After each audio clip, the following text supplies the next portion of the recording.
Puerto Plata to jeden z lepiej znanych kurortów w Dominikanie i zarazem największe miasto północnego wybrzeża wyspy. Do tego uroczego miasteczka zawitaliśmy w drugiej części naszego urlopu i spędziliśmy tam 4 dni.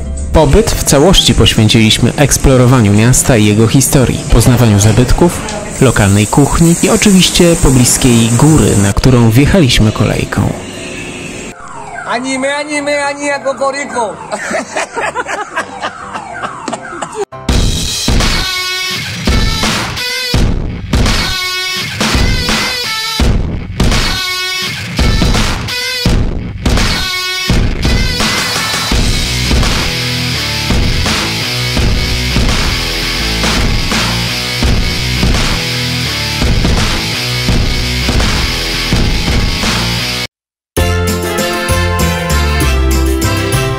W tym odcinku pokażemy Wam, jak wygląda zabytkowe centrum Puerto Plata, kolorowe uliczki, wybrzeże i plaże. Pokażemy, gdzie smacznie zjeść oraz gdzie zrobić tanie zakupy, ale najpierw trochę geografii i historii.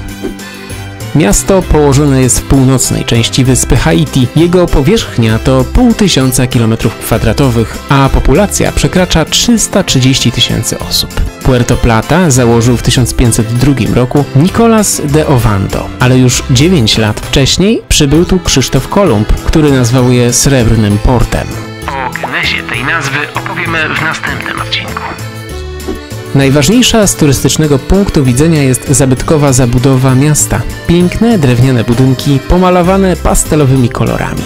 Najciekawszy drewniany budynek to rotunda umieszczona na środku rynku. La Glorieta jest rekonstrukcją neokolonialnej belgijskiej estrady z 1872 roku. Niemal wszystkie pierzeje rynku zabudowane są drewnianą zabudową z końca XIX wieku. Są to m.in. Dom Kultury oraz sąsiadujący z nim ratusz. Od południa plac zamyka okazała bryła katedry Świętego Filipa, posiadająca cechy Art Deco.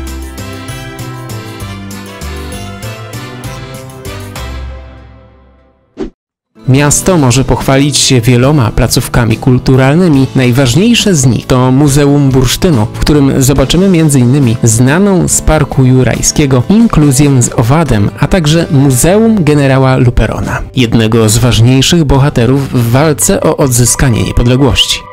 Związana z generałem jest również historia położonej blisko zatoki siedziby Loży Masońskiej. W mieście znajdziemy również kilka pomników i popiersi generała, bowiem on sam jest związany z Puerto Plata bardzo mocno. Tutaj się urodził i tutaj zmarł.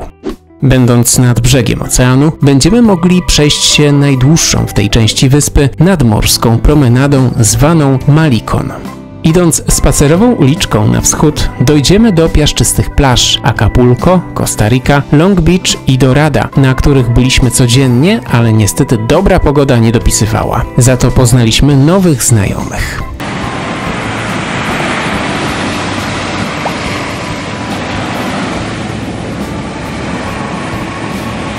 Na zachodzie promenada kończy się półwyspem, na którym znajduje się wiele atrakcji. Mały park z amfiteatrem oraz zabytkowa latarnia morska z końca XIX wieku, a także twierdza San Felipe z drugiej połowy XVI wieku.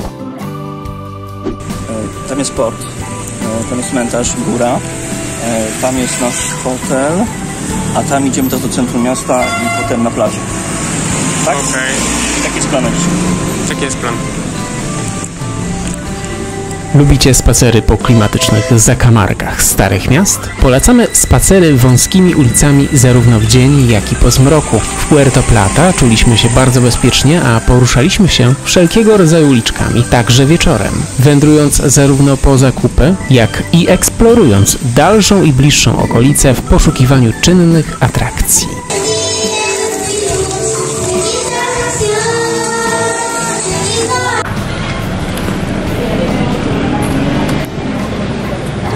Niepodważalnie największymi atrakcjami miasta są dwie uliczki. Różowa zwana Paseo de Doña Blanca oraz ulica Kolorowych Parasolek. Różowa ulica to atrakcja dość nowa, ale przy tej ulicy uruchomiono jeden z pierwszych hoteli w północnej części wyspy. Hotel Europa został otwarty pod koniec XIX wieku przez włoskich imigrantów. Był uznawany za jeden z najlepszych hoteli Karaibów. Ulica z parasolkami to pasaż w bardzo europejskim i komercyjnym stylu. Znajdziecie tutaj wszystko, co warto spróbować w Dominikanie: cygara, kawę, herbatę i najlepsze lokalne napoje alkoholowe. Nie ma problemu! Czujność należy zachować, zwłaszcza przemierzając turystyczne szlaki. Wszędzie czekają na Was ludzie podający się za opłacanych przez miasto przewodników. Nie mieliśmy czasu i możliwości weryfikować każdej osoby, dlatego pozwoliliśmy raz zaprowadzić się do fabryki cygar. Jesteśmy w fabryce? W fabryce cygar. Idziemy.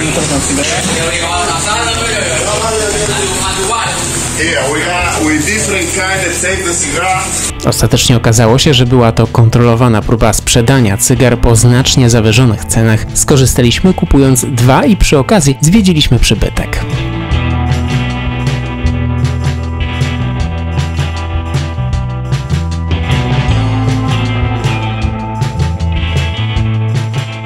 To jest życie.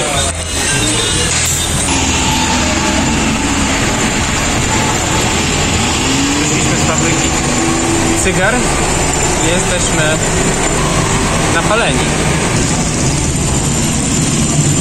Idziemy dalej.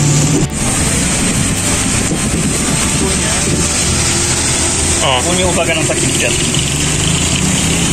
Z nieturystycznych miejsc wart uwagi jest przypominający koronę budynek miejskiego bazaru, który akurat podczas naszego pobytu poddany był rewitalizacji.